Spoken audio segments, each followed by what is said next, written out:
সালাম আলাইকুম। হ্যালো, সালাম। ভাই, জি জি। কি অবস্থা? রাতে হ্যাঁ, ইভেন কবে? আমি তো এখন ফাইল পাঠাচ্ছি স্যার মাননীয় প্রধানমন্ত্রীর অনুমতির জন্য। আসলেই তারপরেই হবে আর কি।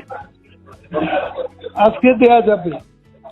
আশা করি ওটা ওখান থেকে আসলে আমরা করতে পারবো আর কি। এখন উনি কখন আচ্ছা, সাইন করে আমরা একটা পাঠাবেন? র্যালি করতে চাইছিলাম, এটা আচ্ছা, কাল না করে শুক্রবারে করবো ঢাকা। করেন করেন করেন। এটা আচ্ছা, ঠিক আছে। ঢাকার বাইরেটা কালকে, আচ্ছা, ঠিক কিন্তু আছে। ঢাকা এখনো আমরা হ্যাঁ বৃহস্পতিবারটা করতে চাই না, কারণ যানজট পরিস্থিতি। জি আর জি, এই বিরাট ঘটনাটা যানজট হওয়ার হয়ে যাবে। পর বিভিন্ন স্পটে লোকজন রাখতো। জি জি আচ্ছা, আরেকটা বিষয়, জি। হারুন বেদি সরে দিচ্ছেন। উনি তো খুব অ্যাডামেন্ট, আমরা সরাই নেই। ওই রাখছে, ডিএমপিতেই রাখতেছি। উনি বলছিলেন অন্যখানে দিতে, আমি ডিএমপিতেই রেখে দিচ্ছি। তার শুধু তার মানে ডেস্কটা পরিবর্তন করে দিচ্ছি। মানে তো একটা ডিমোরালাইজ হয়ে যাবে আমার পুলিশ, সেটা হবে, যেমন কিন্তু ঠিক। এতগুলো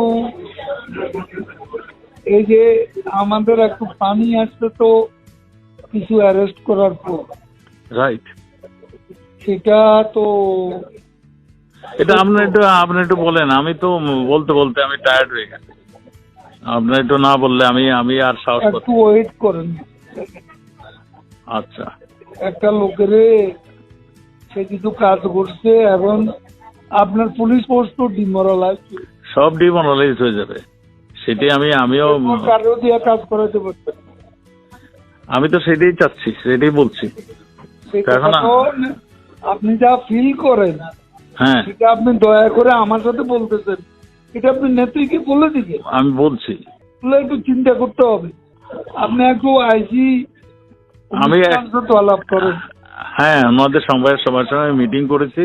মিটিং করে যেহেতু প্রাইম মিনিস্টার এইভাবে বলতেছেন, আমি তখন এইটাই সিদ্ধান্ত নিয়েছি, ওনার ডেস্কটা পাল্টে ডিএমপিতেই থাকবে, অ্যাজ ইট ইজ থাকবে। শুধু ডিবির জায়গায় সে অন্য আরেকটা দায়িত্বে যাবে। না, কিন্তু আপনি এতে খুব রিয়াকশন হবে, রিয়াকশন তো পুলিশের মধ্যে হবেই। সেটা একটু চিন্তা করার জন্য একটু রিথিং করবেন না? আমাকে তো বলতে আজকে রাতের মধ্যে করে দিবে, আমাকে বলতে দিছে। আজকে না, 7 দিন ধরে আমাকে বলতেছে, 7 দিন ধরে কন্টিনিউয়াসলি। আমি তো এতদিন করি নাই। ঠিক আছে, একটু চিন্তা করুন। আচ্ছা।